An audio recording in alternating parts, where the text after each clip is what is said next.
All right, welcome into a new episode of Patriots Beat. It's Alex Barth in the host chair today. A little twist here. Brian Hines is out, so not a full crossover, but it's Alex Barth and Taylor Kyles filling in on Patriots Beat because, I had to get a schedule reaction in. And who better to talk schedule with than the guy who kind of stole the show last night, Taylor Kyles, on the live stream with Mike Cadlick, Mr. 13-4 himself. Taylor, thanks for filling in today. Thanks for giving me a platform to defend myself. No, I'm just kidding. It was fun. A lot of funny reactions to it, and I expected them. Like Mike warned me to, make sure I maybe stayed off social media or, it was going to get intense. And I understand, but we'll get into it. I think it's an interesting conversation. So I did this last night on 98.5thesportshub.com. If you go look on the Sports Hub YouTube channel, you can find that video. I did the whole win-loss game. I have them at 10-7.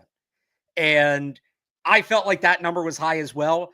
But I don't think double-digit wins is out of the question based on this schedule.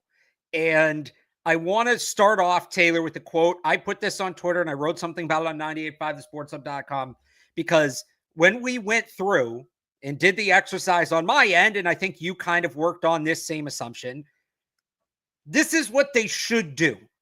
It's maybe not what they will do, but it's what they should do. And we know the last 2 years, the Patriots have significantly struggled to do what they should do on a consistent basis. There are a number of games that they should have won on paper that they did not win. So as I'm thinking about that concept and thinking like, man, this team just won 4 games, really 3. Now I'm projecting them to 10. Do I really trust them to turn it around and be that more consistent?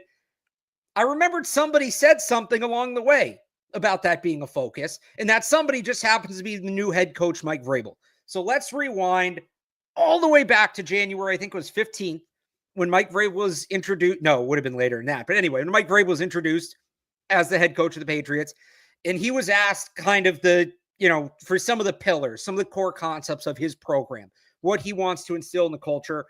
It was a pretty long answer, but part of it was, quote, "We just want to be good enough to take advantage of bad football. That's where we're going to start." That's what I've tried to tell the players is right now, I don't know if we're good enough to take advantage of bad football. I'm unsure. Like, we're undefeated right now, but if we can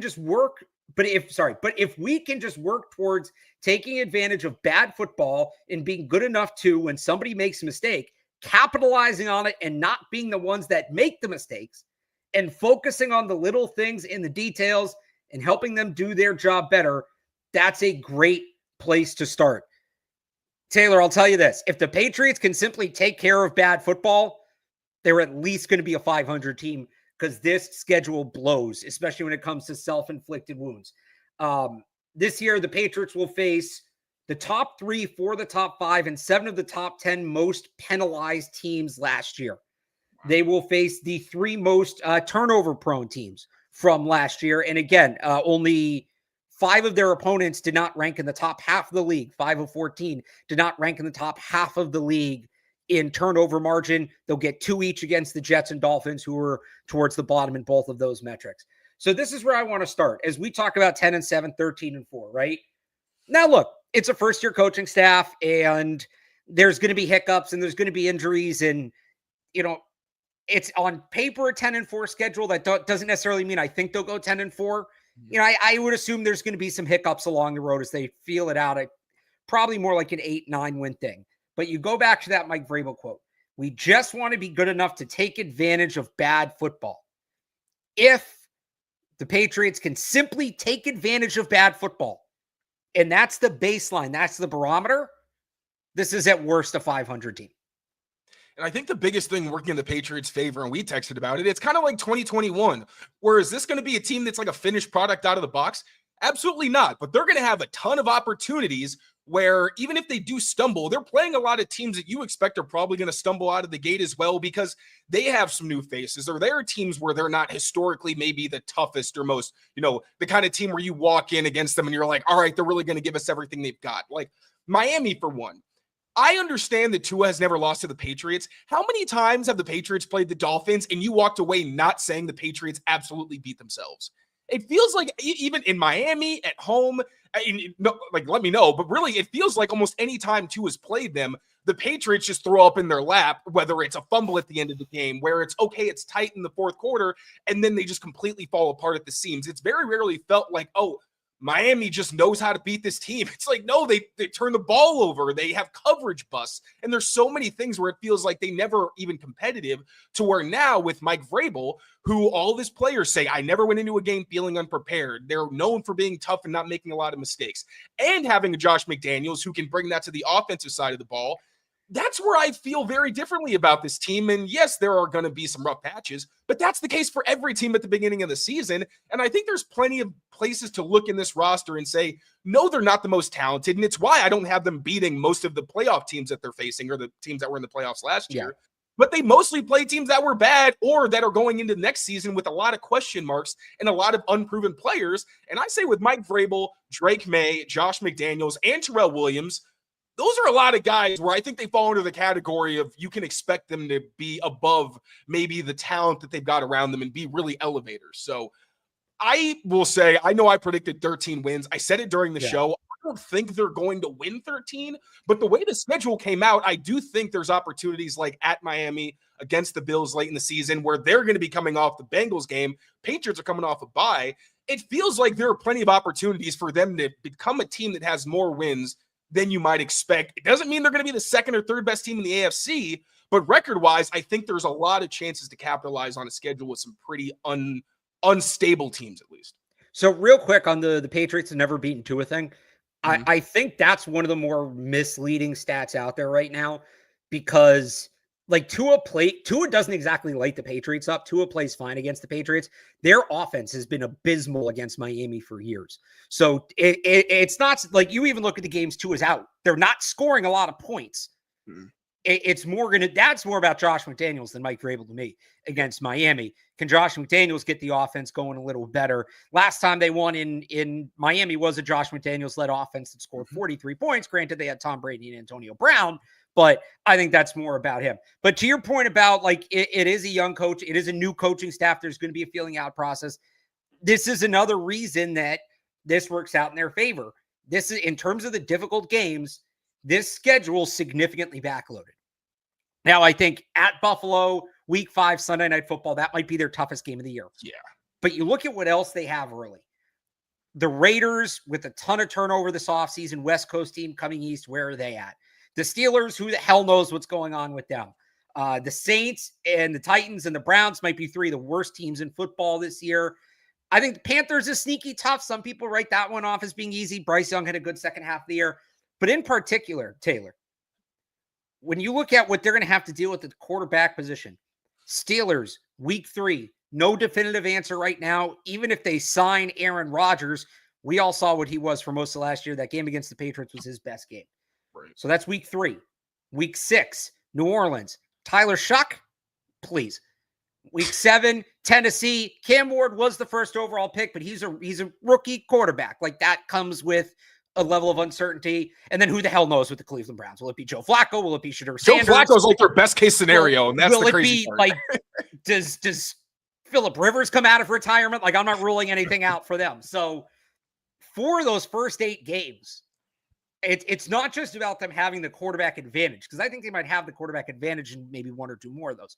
But teams that simply don't have an answer at the most important position. So as they go through this feeling out process early on, again, that first half, Raiders at Dolphins, Steelers, Panthers, at Bills, at Saints, at Titans, Browns. That's the first half of the schedule, essentially. I don't love 3 in a row on the road. That's rare in the NFL, and that's kind of tough. At Bills on Sunday night is definitely tough. At Miami's tough because it's at Miami, and that's just always tough because of, the fatigue factor. Yeah. And then I call the Panthers like the sneaky tough game on the schedule. It's the one that I agree. Raiders too. Raiders too. I'm not worried about the Raiders. I'm not worried about the Raiders. Pete Carroll and Geno Smith. Also, like, bro, they have Brock Bowers and Ashton Genty now. They can control the middle of the field. They absolutely can. If they had that thing going for like another year or 2 before, I would agree with you more. I think now, look, there's the flip side of this. We saw last year what playing for a coach for the first time can do for a team. We saw that firsthand for the Patriots in Cincinnati. So if you're the Patriots, you don't want to be who the Bengals were last year. You don't want to get taken to the hill, to bring that phrase back. But I think it's a little bit different. You know, those players don't have the same relationship with Carroll that the Patriots players did with Mayo. The Bengals were banged up in that game significantly, even though it was week 1, banged up at the wide receiver position. Yet to your point, we're going to see this like new rebuilt linebacker room tested right away with Bowers and Genty. Like that'll be a good test, but you know, where's Geno Smith at throwing a lot of these receivers for the first time? How much is Colton Miller going to have worked in the offseason? Is it going to be a feeling out process for him? Defensively, the Raiders have a little more of a chance. Max Crosby against Will Campbell will certainly be a welcome to the NFL moment. Dude, Josh McDaniels is not going to. He'll give him help, but there's only at the end of the day that is the matchup. Yeah, for sure. Again, I look at those first 8 games, and there's only 2 I really worry about, and then a third that I think is like a toss-up. So, like in my 10-7, I gave them the Panthers win. You want to call that a loss, like 9-8? I think the number is probably 7-10, somewhere in there. 7-10 wins. I know you're a little higher, but I do think it helps to go back to the original point, Taylor, that as they go through some of that feeling out process that could bring that number down, they're doing so against the Cleveland Browns, against the New Orleans Saints. One of those teams is going to get the title for the Great Tank of 2025, certainly, and the other might be the runner-up. So that, you know, if they had to start off against like the Ravens and the Bengals and the Bucks, I think different story. That's fair. And okay, so and to give more context, like I asked you, how many times do you think they're going to be at a disadvantage when it comes to the head? So I want to do this as a whole thing. So do you want to go to that? Yeah. Okay. Oh yeah, let's do that. Mm-hmm. So because this is part of it, right? Coaching advantage, quarterback advantage. Let's go through this because you guys did the win-loss last night. I know everybody wants us to do that, but let's do this exercise a little bit differently. Let's do the quarterback advantage first. Let's do the coach one first. That's a little easier. Mike Vrabel's more of a known commodity than Drake May. Against the Raiders, coaching advantage, yes or no? Yeah. I got to give deference. Actually, no, I got to give deference to Pete, even though it's his first year with the organization. I would give it to Vrabel because you mentioned the carryover aspect of this. Vrabel's got a lot more carryover in terms of his staff, in terms of players than Carroll does. I think that's pretty significant. If we're talking about the individual coach, obviously Carroll is more accomplished. Let's just do head coach. I gotta hit the brakes. I didn't love it. But again, I think that it's going to be easier for Vrabel to carry over his program than it might be for Carroll. Although I do think he's going to have his guys ready to play and all that. So we'll call that a toss-up. I think it's a really good coaching matchup, honestly. But we'll give that one just on the head coaches alone. You make a good point about the staff. On the head coaches alone, we'll give it to Carroll. Miami. It's the Patriots. I'm so sick and tired. You should people acting like one. Miami is like this team that needs to be taken seriously. Like, no, they're not.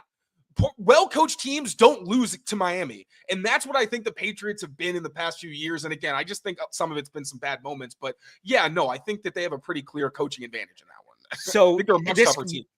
This could be where I take my victory lap on you guys making fun of me 2 years ago for saying Mike McDaniel's not a serious NFL head coach, but we'll just move on. Pittsburgh Steelers. I don't think I fought you too hard on it, but like I think Evan, I think Evan loves him some Mike McDaniel. Pittsburgh Steelers. That's that. Okay, no, honestly. So talking to Nick Farabaugh, who does a great job covering the Steelers, he was telling me how like Tomlin has lost his edge. And how a lot of the things people say about Tomlin, like he has smart defenses and all that, weren't true last year, where they didn't adjust and they made a lot of the same mistakes twice and they weren't really doing things to make themselves better. Based on that, and this might not be popular, I think Vrabel, because just someone who covers the team was telling me that Tomlin should have been fired. So, yeah, I'll give it to the Patriots there. Well, we'll call that one a toss-up because I think it can go either way. We'll call that one a coach that doesn't adjust, I think, is a massive red flag. And the Steelers have also been known to not adjust. We've seen them do this for years. Look, I remember hearing this for years about Belichick, where I would go on other shows to preview Patriots games with writers from other markets, and they'd ask about, Belichick, it hasn't been the same. They'd be like they'd be taken aback.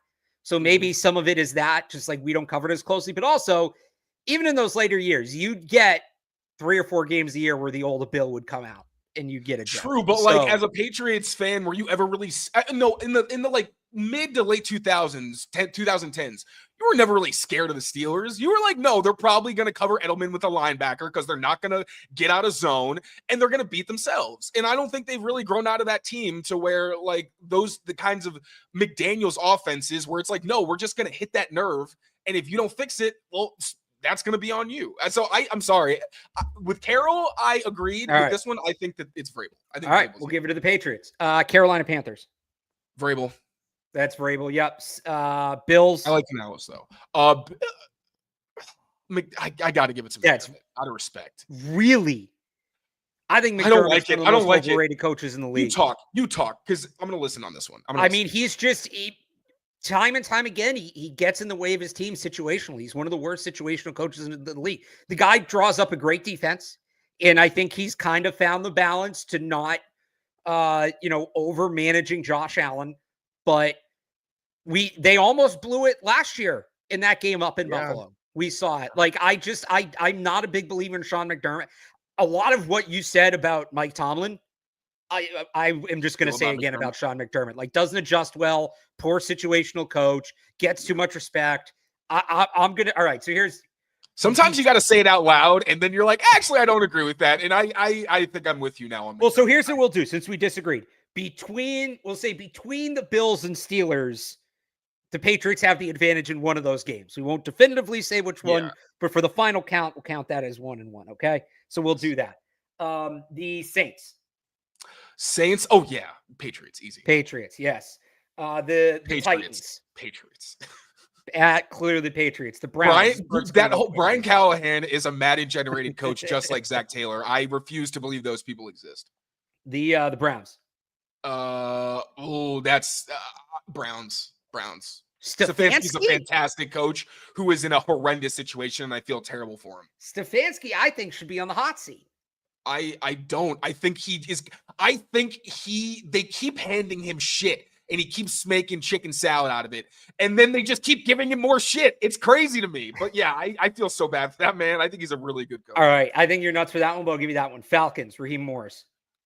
This is tough because, like, I wasn't covering the Falcons that close. I also think Michael Penix Jr., as long as you don't keep him in the game in the fourth quarter, is a very volatile quarterback. And when you talk about, like, not making mistakes, we'll do quarterbacks in a second. Just the coach. Yeah, but I'm sorry. But with Raheem Morris, I just don't know him as a coach that well. What do you think? I'm ignorant there. I think it's Vrabel. I think they're very similar coaches. But I think he's more experienced, Vrabel, right? Yeah, that's basically what I was going to say. He just has his finger on the pulse a little bit more. I just think he's seen more football. So that's a close one. That'll honestly two defensive coaches. That'll be a good coaching matchup, as is this one, the Bucks. Yeah, this Todd Bowles. So here's a weird one. I actually like the Patriots' advantage better, but it's like the Bucks have been doing it for a hot minute, and I'm not going to argue with consistent success. Like, there's a reason they've been so good, even though it wasn't all Todd Bowles. I'm with you on the teams, but coach, who is the better coach in this one? Who has the head coaching advantage? It's also tough because I don't follow the Bucks that closely, but I'm going to go Bulls. I'm going to go with Bulls. Recent success. All right. Jets. Vrabel. Yeah. Bengals. Vrabel. That's clearly Vrabel. The Giants. So here's the weird one. The Giants. This is interesting. Because I don't feel confident that Brian Daboll is still going to be the coach by the time we get to this point. That's a good point. I'm going Patriots, but I say this as somebody who really likes Brian Daboll. And I think the Giants have done him wrong. I kind of feel about Daboll the way you do about Stefanski. Giants have put him in bad position. I think he's a hell of a coach. Week 13, I don't know if he's still there. I give this one to the Patriots by default. Taylor, I don't know about you. I think so too. Because, the quarterback situation's made it so tough, but the Giants have never been a team under Daboll that you think is going to play above their weight class. So, no. So you're saying Vrabel? Patriots, yeah. Patriots, okay. We already did the Bills. The Ravens. Harbaugh, easy. Yeah. And then that's it. So the Patriots have 14 opponents. Taylor, you have them with the coaching advantage in, depending on how we do some of those tiebreakers, 7 or 8 games. So, or against 7 or 8 of the opponents. So that's like 10-ish games. With the divisional ones, because we gave just going through one more time, just like off rip. Yeah, so it's John Harbaugh. You gave it to Harbaugh, Kevin Stefanski, Stefanski, Carroll. I can Carroll, see Carroll and and who are the other Bowles. ones? Gabe Bowles. Bull, and then half of one to give one of the 2 games to McDermott. Sure. Yeah. Sure. Because you so 17 games. Yeah, you have them with the coaching advantage in 10 to 11 games. And would you disagree? There you go. I had it at 10. Okay, yeah. I had it at I don't remember if I had it at 10 games or 10 teams. I don't remember the way I counted it, but yeah, about that. I think we're in the same ballpark. Quarterbacks. And here's the interesting thing. The quarterback, I think the OC, where applicable, should be in consideration, because I'm going to do it for Drake.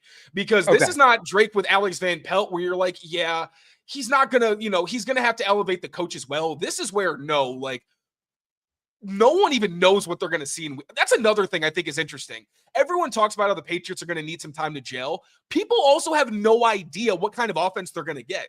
They could literally get anything from spread to under center with like 13 personnel, which I think is fascinating and something we don't really talk about. So again, I think that with quarterback, the fact he has McDaniels is like a booster pack, where I think this is going to be a very scary quarterback OC situation. We can call it quarterback situation. The one thing I'd push back on in that is the Patriots are going to have this very multiple offense.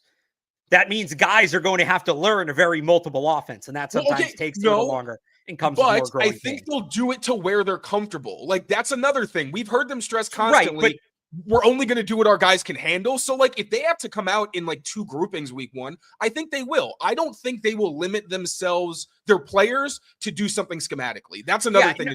And that's a fair point. Josh McDaniels, traditionally, his offense does not look the same in December as it does in September. He's always been like that. And it gets, not only does it change as, personnel changes and players, progress and regress, but there's also just, he adds more to it as you go. So your point about teams are going to be kind of all over the place, having to prepare for a lot, is true.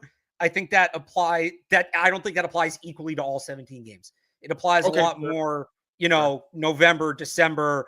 They're going to be a lot more multiple after Thanksgiving than they are for the first month of the season, which that's just how it goes. Like their offense, what it is week 1, that shouldn't be their offense for 17 weeks. That's not good either. To what we talked about before, you should be adjusting. So it's like quarterback in their surroundings, I think, is fair. Because I think head coach is singular enough that, like, yes, the head coach is enough of a difference maker.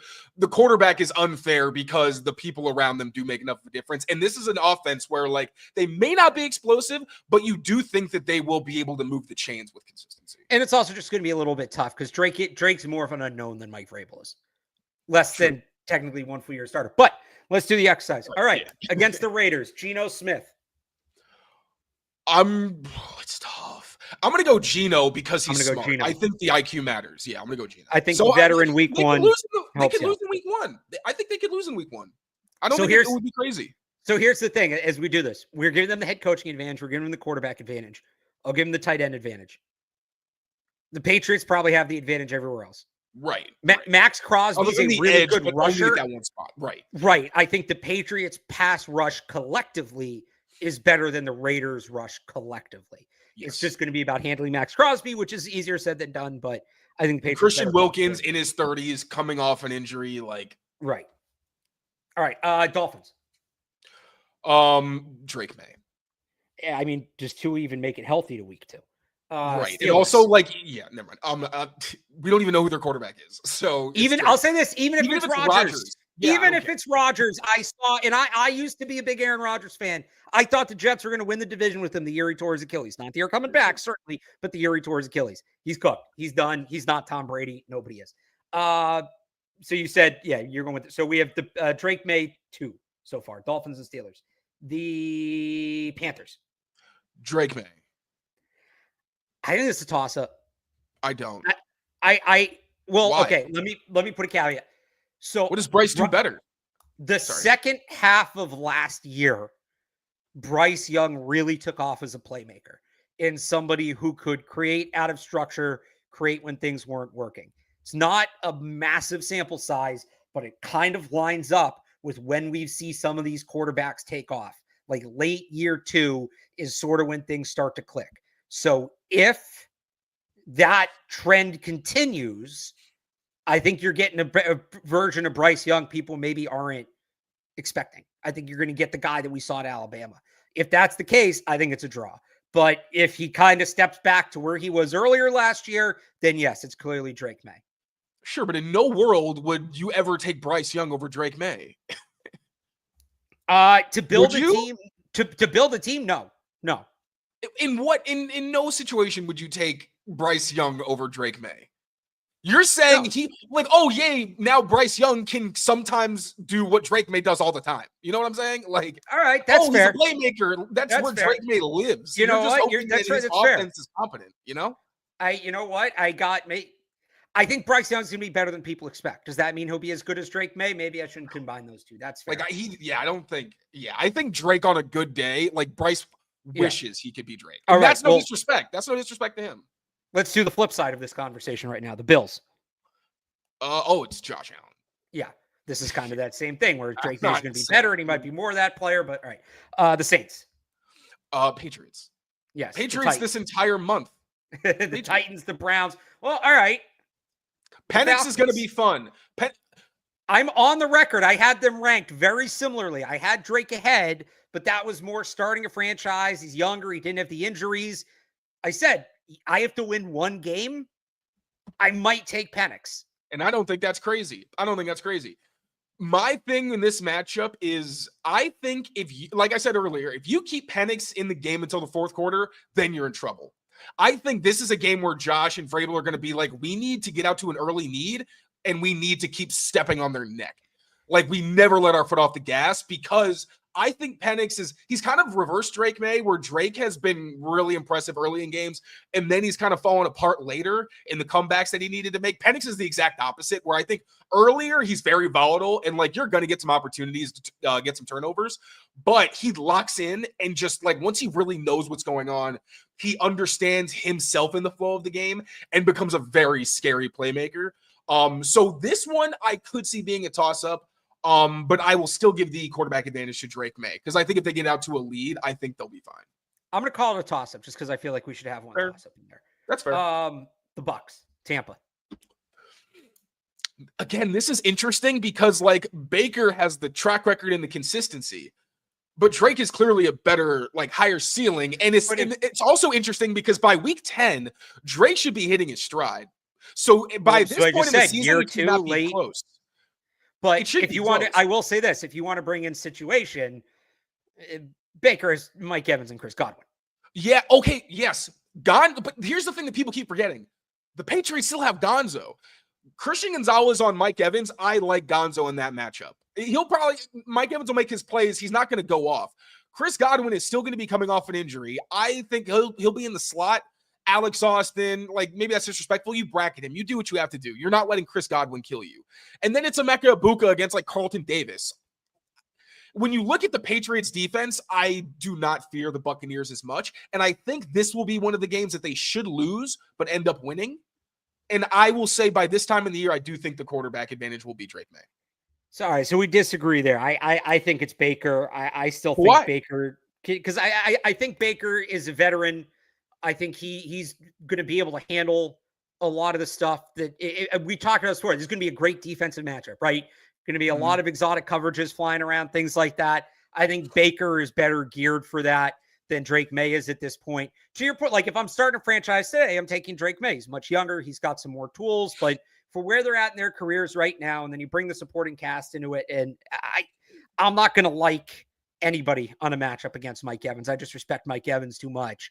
It's nothing against Christian Gonzalez. He's a hell of a player. I also wonder if they'll go Davis on Evans with help, and then it will be Gonzalez on, Davis on Gonzo Evans on Mike with help with Gonzo on Godwin.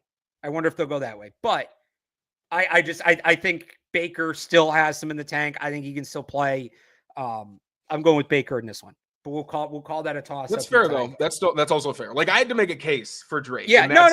Look, it's not quite in the Josh Allen. I don't want to give a spoiler, but I think we both know what we're going to say about the Ravens, right? I don't think it's that kind of definitive difference. Yeah. But I do give it to Baker here.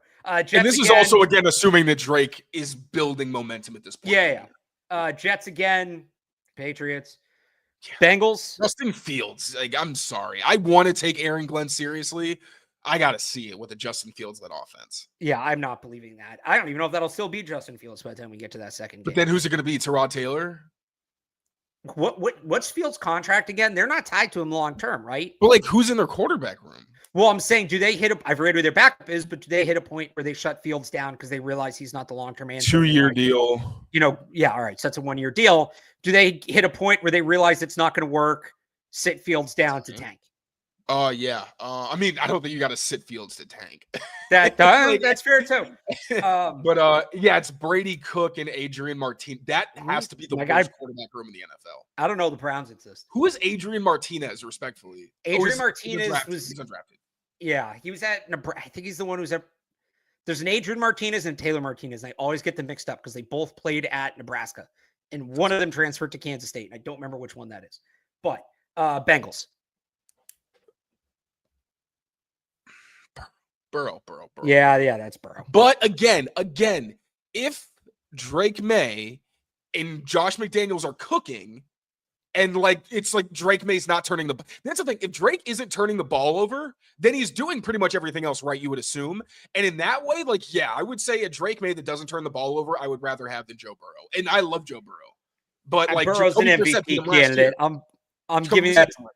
Yeah, and I'm giving that to Burrow until further notice. That's fair. But I also agree it's Burrow, but I could easily see this being Drake by that time. Giants. Yeah, that's the. We don't even know where their quarterback is. Bills again. That's still Allen. Still Josh Allen. Ravens, I think. If Drake May goes supernova, it's still Josh Allen. Ravens, I think we agree it's Lamar Jackson, the rightful MVP from last year.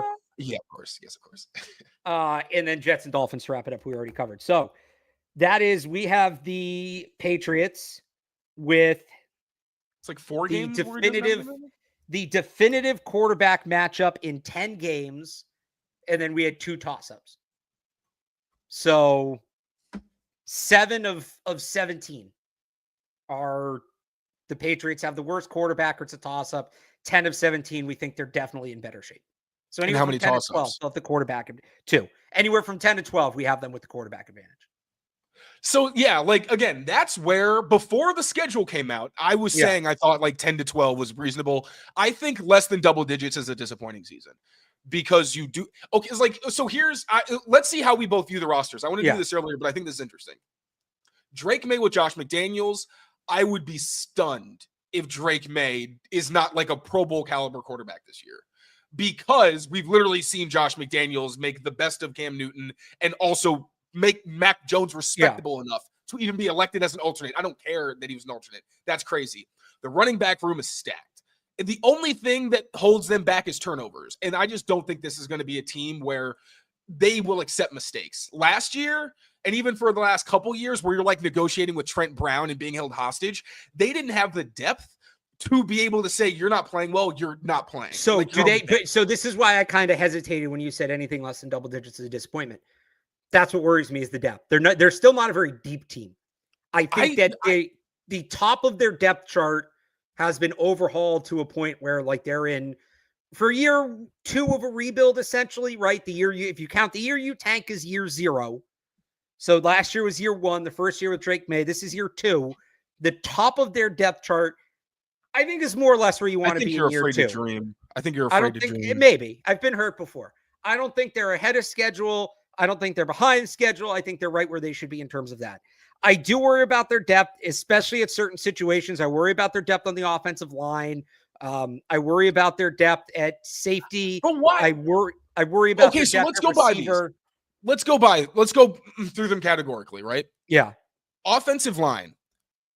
Left guard obviously is not great. I still think that depth-wise, they're in a pretty good spot with Caden Wallace, with Layden Robinson. Marcus Bryan, obviously, you don't want to play, but City So, if you can at least rewind the tape and bring him back to a guy who's building, like they've got young players who could step up. They've got enough veterans that the young guys don't have to play.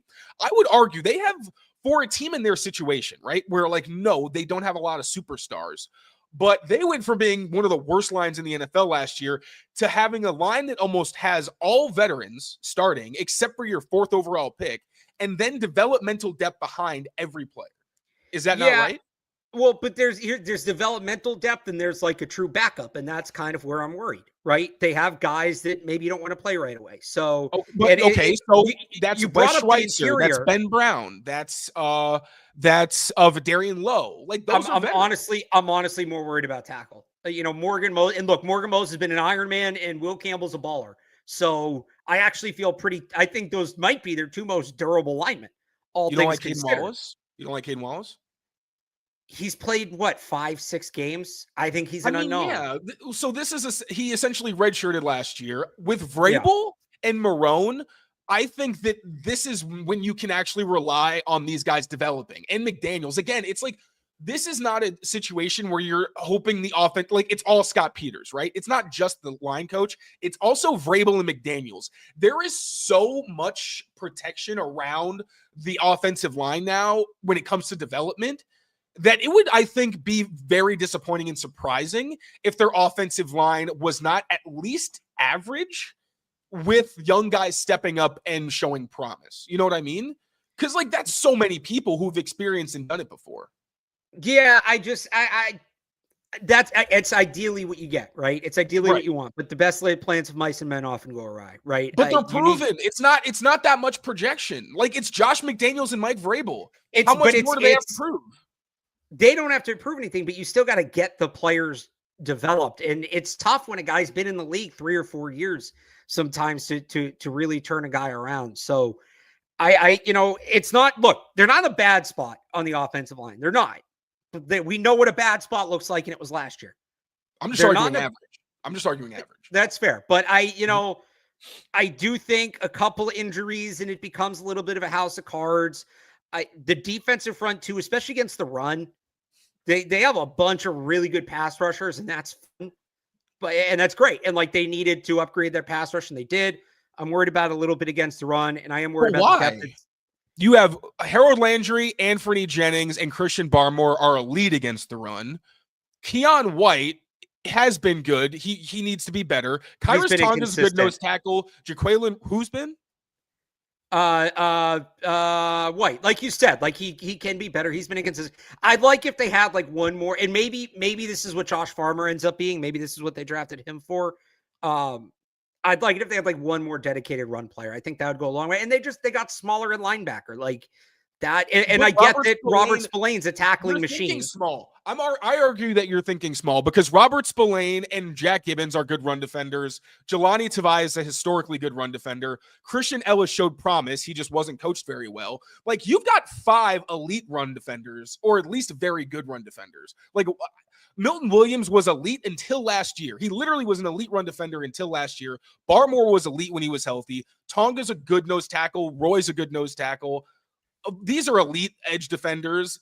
Like I think the edge spot is very deep, to be honest, with at least not like they don't have a star, but they have depth. So again, that's the top of the depth chart, which I agree is much better. Okay, so look at the backups. I just think it evaporates kind of quickly. Dude, like look at the depth chart. Literally, the backups would be Jaquelin Roy, who is good, Jeremiah Farms, who's fine, Joshua Farmer, who's good, Anthony Jennings is elite as a run defender, and Calebon Chason, okay, you just take him off and you put on Keon White. So Jack Gibbons is good. Like, what are you talking about? All the backups are good run defenders. Farmer, like I said, if Farmer steps up, like that would be a massive development. That would if Farmer can be, a regular run player for them. And look, he's a good pick, obviously, but this is where we're at with the rookies. You kind of got to see it to believe it.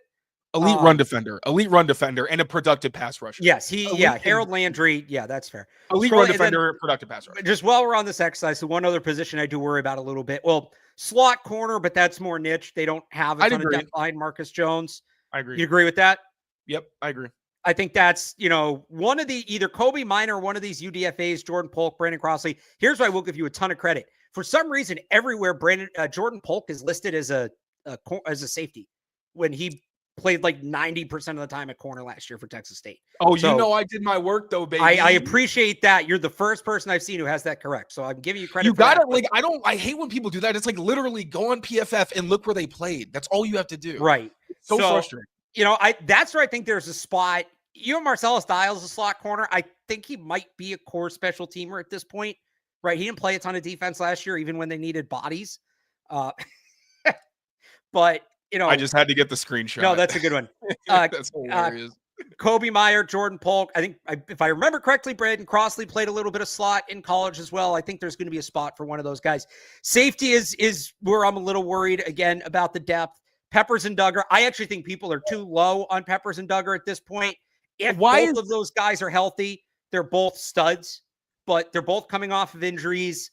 Marcus Epps is also coming off a pretty significant injury. We'll see with Craig Woodson, what's his role going to be, all of that, and then it kind of falls off. I think he starts. I think he starts. I think there's a chance I think there's a chance he starts too, especially if Epps' knee isn't great. But that's a rookie you're putting in a very important position, which even if you believe in Craig Woodson, in college for 6 years, and something that comes with its names in the ACC. That's a pretty big. Nah, don't do that. He was in an NFL style. All right, calm down, Syracuse. It's not the style; it's the level of competition. I don't even watch Syracuse games, but like football is football, and he is a player who doesn't make mistakes and clearly understands multiple spots. I think he starts. I think that injury is a concern, but I think they're deep enough. Like you could use better players, but at this point, you're not going to get those. Like they have good competition at safety. It's not bad. They have good competition. Good competition, yeah. I wouldn't say more than that. There's good competition, but one of Peppers or Duggar, like that injury's lingering and they're not themselves, and now everybody's probably a spot ahead of where they should be. Which again goes back to the depth. The way it's set up right now, if everybody's healthy, I like. Peppers and Duggar are going to play in the box or be your big slot or whatever, your nickel corner. You're going to play Marcus Epps on the back end. Craig Woodson's going to kind of be a rover. He's going to come in and you're going to use him as a fixer and a matchup player, and he's going to play wherever you think he's best. Right, best fit that week. And like that's a good setup. If Kyle Duggar's ankle isn't right, all right, well now one of Epps or Woodson is a full-time player, and if it's Woodson, you lose the versatility because he's plugged into one role, and now you really don't have anybody behind Epps on the back end, and it kind of snowballs. So the reason I kind of wince when to bring this all back to where we started, less than 10 is a disappointment. Injuries are going to be a thing. Injuries are going to be a thing, and there's going to be some growing pains with the new staff, even if they've been together. That's just part of it. So, I don't think 8 or 9 is unrealistic. It would be on the lower end of what's realistic, but I don't think it's unrealistic if there's some more growing pains than we think and some more injuries than we think. But at the same time, I don't think 11's unrealistic. If they take care of business, 11 means they stole one game they shouldn't have won. So, I think that's your range. It's 8 to 11. I know you come in at 13, but it's not impossible. It's on the higher end. I'd call it unrealistic, not impossible, but unrealistic. But I think it's that. And now look, 7 wins and 10 wins are 2 completely different seasons. You might be picking in the top 10 versus making the playoffs. But I think that's probably the range. It's 7 to 10 wins. The reason I'm standing on this, and last year, you'll remember, did I predict them to have 10 more wins than they did? Absolutely. I also included so many caveats along the way. There were a lot of boxes I thought they needed to check, health-wise, maturation-wise, they didn't hit, much less them being completely incompetent. This year, today brought a lot of perspective, I think. The pressers that we had today, I wish I could have been there, were very telling. One, Barmore said he doesn't expect the blood clots to come back. Obviously, grain of salt. It's his health. That's important. No, I wanted to talk about that. Barmore, he's fully cleared. He says he expects to play week 1. I mean, knock on wood, we'll see, right? It's a serious medical condition. Let's not get ahead of ourselves here, but Barmore coming back, we talked about this in the offseason, Taylor. I think I said this on a show with you. The Milton Williams signing is worst case scenario. You've replaced Christian Barmore. You can still kind of run that front you want to run. Williams and Barmore together, now you're turning it up and really having some fun. And I think we were all kind of up in the air about that until today. I didn't know. I didn't know until, how could I know? Right? So No, I of think course. today We've all been definitely saying like big asterisk, like right. we don't know what's going on with Christian. We've been putting that condition on it. So that is, you are right. That is a big update that we got today. So that's massive because one, like Barmore and Milton Williams are pushing each other. These aren't guys that need a ton of motivation. Like if they are self-motivated, but even Milton Williams said that he thought that he was going to win the sprints and didn't think to really keep going. And this is a guy coming off a Super Bowl team, right? Like this is saying, oh, this is telling about Vrabel's program that Vrabel was like, no, finish every time. And pushing him to do that, he said he and Barmore want to get in early. When your best players are your hardest workers, that is when you become like a different level team because that is the standard. The Patriots haven't had a standard in so long. Now, your two players who are elite, like Milton Williams and Christian Barmore, have both been inconsistent to a degree. With Barmore, it's been health. With Milton Williams, he was an elite run defender early on who flashed as a pass rusher.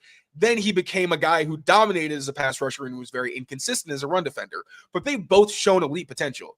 That's an interior line, right? Elite interior right there with the depth of Keon White, with the Joshua Farmer, with other guys behind them, and the fact that you know they're going to rotate players where also edge rushers are going to kick inside. So that's why the Christian Barmore news is huge because having an elite, like that's going to be a top 5 interior combo at worst if they're healthy. That's a huge difference maker because if you're harassing the middle against run and pass, there's just not a lot that offenses can do on a consistent basis. And Jack Gibbons also, this is going to fly under the radar. This is a guy who came from Vrabel's system, said that he was attracted because he wanted to be in it again because of the accountability and all that. But he also mentioned something about the linebacker room that is very telling.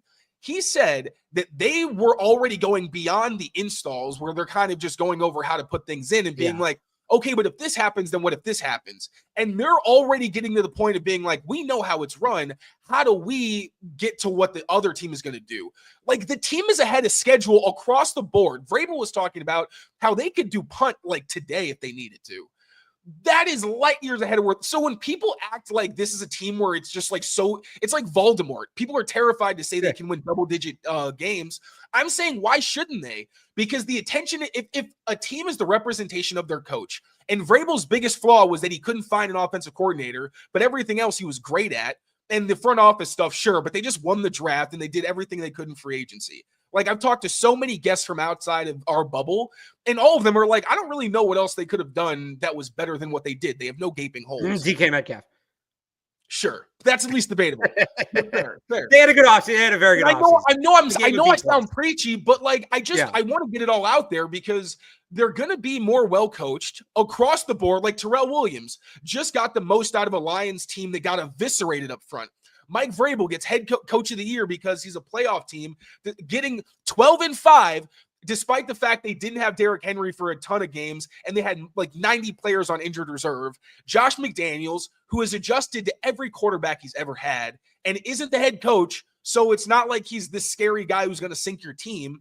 Again, I'm just saying, I know that I sound annoying and like I'm, being a little bit, too optimistic, and I don't think they're going to win 13 games. I think that's a lot. That's a lot. It was just the way the exercise was set up. I think it's going to be more like 11 or 12. But I don't think that's a crazy thing to predict because I think the coaching's there and they have a potentially great quarterback and they don't have any glaring holes on their team. I rest my case. Look, they're in a better spot. It's just simply put, they're in a better spot. And I leave a little more room than you do for growing pains and injuries and things like that. But every team goes through those things though, right? That's the thing. But some teams more than others. Not every team. But the first month they're playing other than the Raiders may be further along because Carroll and Gino know each other. But most of those teams aren't, coming in great spots anyway. That's another big part of it. I'm sorry to keep being a pain, but that's true. You're fine. Look, I think of the toss-up games, and I think there's 5 or 6 real toss-up games on their schedule. I think you're giving them most of those toss-up games. I'm at best 500. Maybe I have them losing most of those toss-ups. But even if they do, they're right around 500. And the reality is, for where they're at, that's okay. They don't need to win. Don't be right. It'd be great if they win 13 games a year. I was told this. They'll exceed expectation is my thing, but that everybody expects, I'll say that. So I was told this a few years ago when it comes to NFL rebuilds, and it's kind of the schedule that I use when I gauge these things. Year 0 is the year you suck. Year 0 is the year that you earn the pick for the quarterback. You decide you're moving on, coach, quarterback, whatever, you're blowing it up. So year 0 in this case is 2023. Year 1, there is one item on the to-do list on year 1 of a rebuild. Take a quarterback and make sure that he's the guy. Do you have an NFL caliber quarterback? Yes or no? Anything else is ahead of schedule. Patriots in 2021 technically were ahead of schedule. I would say the Patriots are on schedule. Check. Year 2, you have the quarterback. You feel a little more comfortable investing in him now, which they did. They did have to make a coaching change. That's a little bit of a detour, but it's still year 2 to me with Drake May, because this goes off the rookie contract for the quarterback. Oh, God. Right. Year 2, you should be in the mix for a playoff spot. Maybe you get in, maybe you don't. You should be right in it till the end. And that, in this day and age, is a 500 team. With 7 teams getting in, if you win even 8 games, you're probably not eliminated from the playoffs until the last week or 2 of the season. That, to me, it wouldn't be ahead of schedule, but if they can do that, they're on track. And I think that is a very realistic expectation. By the way, year 3, you should be in the playoffs. You should be competing to win your division. And then year 4 and 5 is the Super Bowl window, is the true, like, you win a super, if you draft the quarterback and you hit on everything and you keep moving up, you win the Super Bowl year 4 or 5, and then you're no longer in a rebuild. You've signed the quarterback to a long-term deal and it becomes its own thing. So how many teams have actually followed that pattern? Not many. It's not the be all end all, but I've just heard people say, like, when you draft a quarterback, that's kind of the realistic plan. So I think the Patriots, with their schedule, with their roster, are at a point where they can do that. And I think that's the most important thing right now. I think that's fair. I preach so much. I don't want to say anything else. Look, Felger's told me this. The worst thing you can do is back down. You're better off. I'm not backing down. I literally emptied the clip. You're better off standing behind a bad take, and there's credibility to that versus people telling you you're wrong. Now, look, when you get new information, you can change your mind for new information, but that's your take, man. Stand by it. Don't get look, I'm not backing off of anything. I said at the time, like during the show, I did not like that it came out to 13 wins the way I had it. Because I got to a point where I was like, oh, this just does not feel right. They're winning too many games for a team in their position. And I do think that, like, Raiders is a game they could lose. I think they probably would lose in Miami. But my thinking was, if they are ever going to beat Miami, it's with Vrabel, who's 3-1 against the Dolphins. And early in the year where the humidity is going to be worse, but they're going to be a little bit not as like jarring. It's just coming out of the dog days of camp. And you said it's going to be with Vrabel. I would say it's going to be with Josh McDaniels. And here's one more point. I wanted to bring this up. Right. They're favored in 11 games. So I don't, this is and the 2-game difference that I had the 2-game difference I had was at Miami and versus the Bills. But again, the Bills will have played the Bengals and the Patriots will have had a bye. That's a difference maker, and they've been playing the Bills close. People don't acknowledge that because they've sucked, but every time they played the Bills the past 2 years, despite how bad they've been competitive games, and they were in it till the end. And I think that matters because the Bills haven't gotten significantly better. They haven't. That's true. This is where I kind of see it, and I don't like using the Vegas numbers, but just to make the point, and I don't understand how this works because I think there's an opportunity to sneaky win some money here. The win total for the Patriots is 8.5, but they're favored in 11 games. So something is wrong there. I don't know. I don't understand enough about how they make the lines to know why differential exists. I think it reflects what everyone is feeling, that they should win at least 11 of those games. Yes. But everyone's like, but this is a team that is going through so much change. I cannot look myself in the mirror and say the Patriots are going to win double-digit games because it doesn't feel right, which is why I understand me going all the way to 13 is like this freaking kid like broke the system. He's being insane. But for me, I'm not afraid to say they'll win double-digit games. In fact, I think there are a couple circumstances where they could actually surprise. And while you could say, oh, any given Sunday, well, by the same token, they could beat the Buccaneers. They could beat the Bills twice if they just don't if they actually play competitive and are in it till the end. I'm not saying they will, but you can't say other than like the Ravens, they're going to lose. I will be stunned. but I don't think there's a lot of games on their schedule where you're saying they cannot win. So, but again, I think that's what's interesting is that they're favored because they should win a lot of these games, but it just feels weird to say that they're going to because they're going to probably hit some speed bumps. Well, this was fun. We didn't really have much of a plan for this. We kind of just threw this together. And honestly, like I had that one point I wanted to make off the top about the Mike Vrabel quote from January. And you just witnessed a legitimate conversation for the last hour. Like none of this was planned. We just went. This is what we do inside the halls. I appreciate you coming on. It really is. I hope people enjoyed it. What do you got? You got anything coming tomorrow? Is there Patriots Daily tomorrow?